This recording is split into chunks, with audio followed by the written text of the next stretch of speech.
Assalamualaikum warahmatullahi wabarakatuh. Bagaimana kabar anak-anak hari ini? Semoga selalu sehat dan selalu dalam lindungan Allah Subhanahu wa Ta'ala. Hari ini kita akan belajar tema 3 tentang cinta lingkungan, subtema 3 muatan PPKN. Yang akan kita bahas pada hari ini adalah yang pertama, hak dan kewajiban dalam menjaga lingkungan. Yang kedua, dampak melalaikan menjaga lingkungan. Sedangkan yang ketiga adalah upaya pelestarian lingkungan. Baiklah anak-anak, kita mulai pelajaran kita dengan hak dan kewajiban dalam menjaga lingkungan. Setiap warga masyarakat mempunyai hak dan kewajiban terhadap lingkungan. Berikut beberapa contoh hak dan kewajiban kita terhadap lingkungan. Yang pertama, kewajiban kita terhadap lingkungan. 1. Menjaga kebersihan lingkungan dengan membuang sampah pada tempatnya. Yang kedua, melakukan reboisasi di lahan yang gersang. Yang ketiga, menggunakan air secukupnya. Dan yang keempat, memperindah lingkungan dengan menanam tanaman hias. Sedangkan hak kita yang akan kita dapat dari lingkungan adalah: yang pertama, mendapatkan lingkungan yang bersih dan sehat. Yang kedua, mendapatkan pasokan air bersih yang cukup. Yang ketiga, menikmati udara yang segar. Dan yang terakhir, terbebas dari polusi dan pencemaran lingkungan. Dampak melalaikan kewajiban menjaga lingkungan. Berikut ini adalah peristiwa yang terjadi akibat perilaku manusia yang tidak melaksanakan kewajibannya. Peristiwa yang pertama adalah hutan gundul. Penyebab hutan gundul. Yang pertama, disebabkan karena penebangan pohon secara liar. Yang kedua, pembakaran hutan untuk pemukiman. Yang ketiga, pembukaan hutan untuk lahan baru. Dampak hutan gundul bagi lingkungan dan masyarakat. Yang pertama adalah lingkungan menjadi rusak. Yang kedua, hilangnya habitat hewan dan tumbuhan.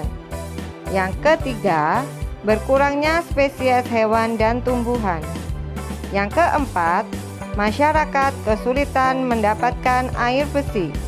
Dan yang terakhir, terjadinya banjir dan tanah longsor.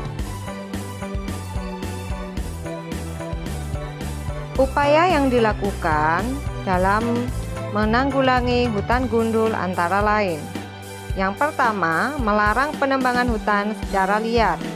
Yang kedua, melakukan tebang pilih.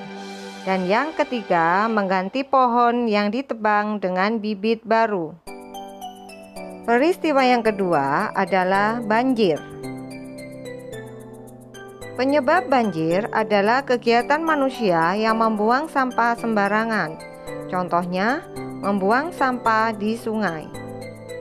Dampak bagi lingkungan adalah: yang pertama, lingkungan menjadi rusak dan kotor. Yang kedua, merusak sarana dan prasarana umum. Sedangkan dampak banjir bagi masyarakat adalah: 1. Masyarakat banyak yang terjangkit penyakit seperti diare. Yang kedua, masyarakat kehilangan harta benda, bahkan nyawa. Sedangkan upaya yang dilakukan untuk menanggulangi banjir adalah: yang pertama, membuang sampah pada tempatnya. Yang kedua, mendaur ulang sampah. Yang ketiga, tidak membangun rumah di bantaran sungai. Dan yang terakhir, menanam pohon di lingkungan sekitar. Peristiwa selanjutnya adalah tanah longsor. Faktor-faktor yang menyebabkan terjadinya bencana tanah longsor antara lain penambangan, penebangan pohon, pembangunan villa, dan pembangunan pemukiman di lereng gunung. Sedangkan dampak dari tanah longsor bagi lingkungan antara lain lingkungan menjadi rusak, hilangnya tempat hidup hewan. Berikut ini adalah dampak tanah longsor bagi masyarakat, yaitu banyak rumah tertimbun tanah dan banyak memakan korban jiwa. Sedangkan upaya yang dapat dilakukan untuk menanggulangi tanah longsor antara lain: yang pertama, tidak menebang pohon sembarangan. Yang kedua, tidak membangun villa dan permukiman di daerah berbukitan. Yang ketiga, membuat terasiring, serta menanami pohon di daerah perbukitan. Alhamdulillah, usai sudah pelajaran kita hari ini. Terima kasih atas perhatiannya. Mohon maaf atas segala kekurangan. Wassalamualaikum warahmatullahi wabarakatuh.